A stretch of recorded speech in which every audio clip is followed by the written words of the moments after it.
இன்றைக்கி ஒயிட் குருமா செய்ய போகிறோம். அதுக்கு தேங்காய் ஒரு அரை முடி திருவி வச்சுருக்கேன். கசகசாவையும் முந்திரியும் ஊற வச்சுருக்கேன். அதை இதோட சேர்த்துக்கணும்.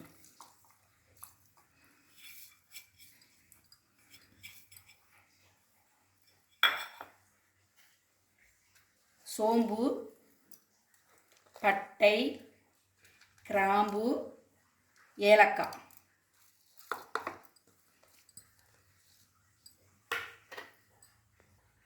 ரெண்டு பச்சை மிளகாய். இதை நல்லா மைய அரைச்சிக்கணும். இதுமாரி மைய நல்லா அரைச்சிடணும். கடாய் காஞ்சிருச்சு. கொஞ்சமாக எண்ணெய், ஒரு பிரியாணி இலை, கொஞ்சம் ஜீரகம்,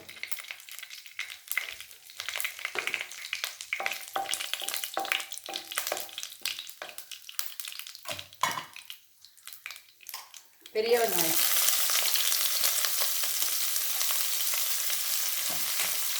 லேசாக வதக்கிக்கணும். ரொம்ப வதக்கக்கூடாது, சும்மா லேசாக ஒரு வதக்கணும்.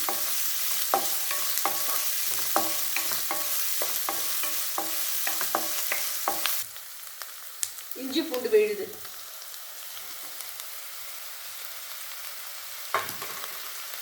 அதையும் லேசாக ஒரு வதக்கு.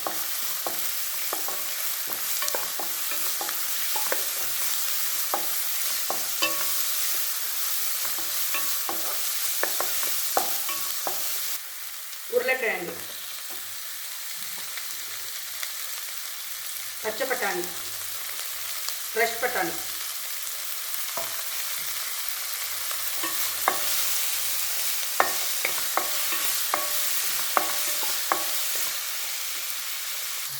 காய் வேகிறதுக்கு கொஞ்சம் தண்ணி,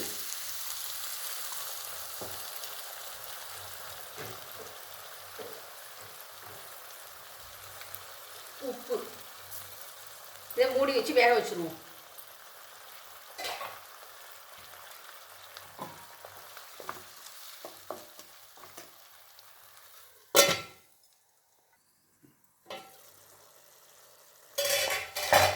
காய்கறி நல்லா வெந்துருச்சு. இப்போ அரைச்சி வச்சு அந்த தேங்காய் விழுதை போடணும்.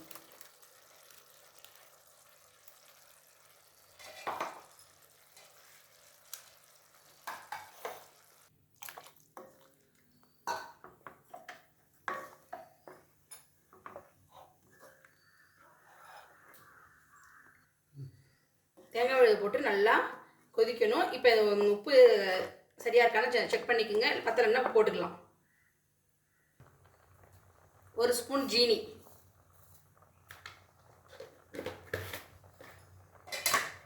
மூடமான தீயில வேக வைக்கணும்.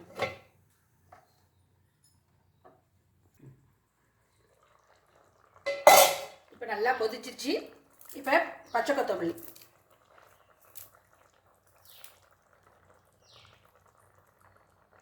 White kurma ready.